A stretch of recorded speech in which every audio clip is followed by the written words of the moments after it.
Welcome to On the Hunt, a show about exploring London's spookiest places and maybe finding a few ghosts and ghouls along the way. I'm here with special guests Amalia and Alice because, fortunately, Maria couldn't make it today. And today, we investigate the Ragged School Museum, a place in East London known for some Victorian-era ghouls. Do you guys know anything about? Do you guys know anything about the Ragged School Museum? Nope. Not currently, no. No. Well, you will. I'm about to present this case file to you. So why don't we open up the case file?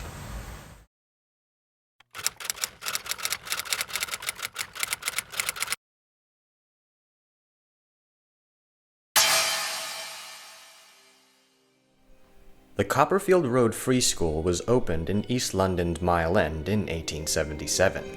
The school was built at the behest of one Dr. Thomas Bernardo, who became a prominent figure in mid to late 19th century London, known for his philanthropy, particularly for poor and underprivileged children. Born Thomas John Bernardo on July 4, 1845, in Dublin, Ireland, Bernardo became a devout evangelical Protestant at a young age. At the age of 21, Bernardo moved to London to pursue medical missionary work to China. At the time, London was a hub of the Industrial Revolution, and consequently saw a major class divide between lower-class urban workers and their families and the upper-class aristocracy. Well, there it is.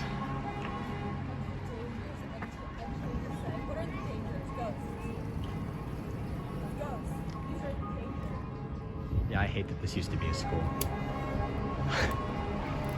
Unluckily for this video, we're not allowed to go inside because there's a leaky roof, I think. But luckily for us, yeah, I really don't want to. I'm not really trying to get in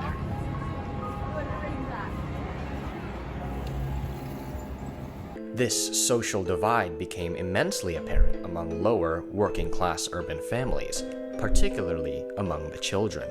As cholera swept through London, Bernardo, so the story goes, was shown London's East End poverty firsthand by a boy named Jim Jarvis. Bernardo would end up abandoning his medical training with the hopes of servicing the underprivileged children of London. In 1867, Bernardo opened his first Ragged School, which provided a rudimentary education to unwealthy, lower-class children. 3 years later, Bernardo would open up his first boys' home, which was purposed with training boys in different craftsmanships while giving them a place to sleep. One story goes, however, that Bernardo once turned a boy away since they had no more room at the home, only to find him dead the next day due to malnutrition. Following the event, Bernardo was reportedly so struck with grief that he vowed never to turn another child away again. So yeah, indirect murder. It's like a superhero origin story almost. Like, he could have saved him and he didn't, and he died. Superhero origin story. Well, I mean... Yeah, but he learned from his mistakes. Exactly, so, right? Yeah. Sorry. Yeah. Let's see. Not really seeing anything. No ghosts in the window. At least for now. Ghosts. Ghosts. Oh look, there's a printer. It's gotta be.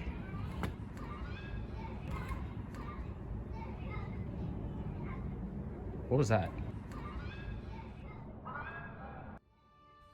Is this the voice of one of the children of the Ragged School Museum? Yeah, I think that was just a person in that park. As a result, between 1870 and his death in 1905, Bernardo and his charity, which is still around today, would care for thousands of children across England in almost 100 homes. Given this context, we moved to the Copperfield Road Ragged School. If you'll recall, Bernardo opened his first Ragged School in 1867. 10 years later, he would open up another one on Copperfield Road in 3 warehouses in East London's Mile End, and would spend the next 31 years providing education to children.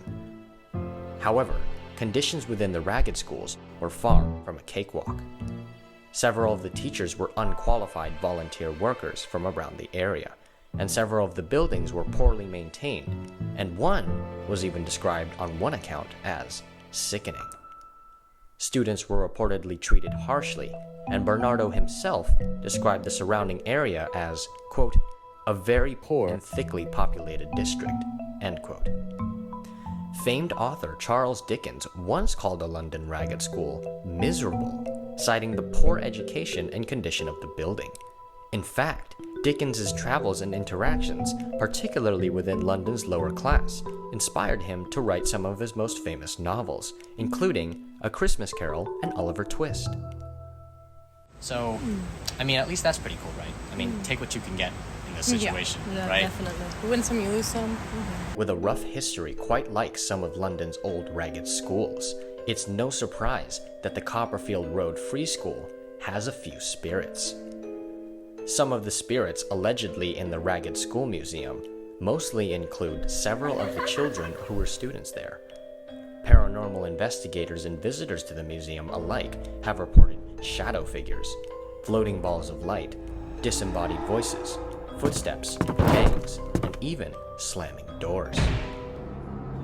Yeah, like the main things that are like reported are like orbs and screaming children.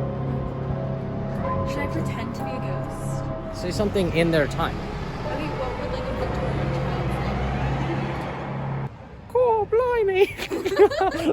Okay. One ghost in particular resides in the basement. The entity has been described as, quote, dark and lonely, end quote, and is reportedly sometimes aggressive. That basement, apparently there's like a very angry ghost in there. There's an angry ghost in the basement? Yeah, it's that most of the ghosts are just like kids, but like apparently the one in the basement's like a little bit more aggressive. Okay. We should like talk to the dude, you know, Bernardo. Bernardo. could Let's talk find to- the ghost of him. Mr. Bernardo. Mr. Bernardo. Do you see that? How does I'm not really sure, but there wasn't a blue dot before. does that mean there's Oh, it's gone. It was right here. does that mean there's a ghost? Yeah, it's right. The ghost is right here, I think. Where did it go? Hello? Where did you go? I have no idea if this app Did you is bring your BS. Ouija board?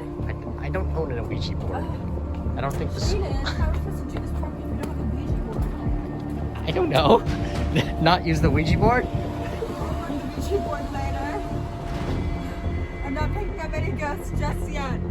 I don't think this place is haunted, at least on the outside. Well, Jaden doesn't think it's haunted. I very much think it's haunted.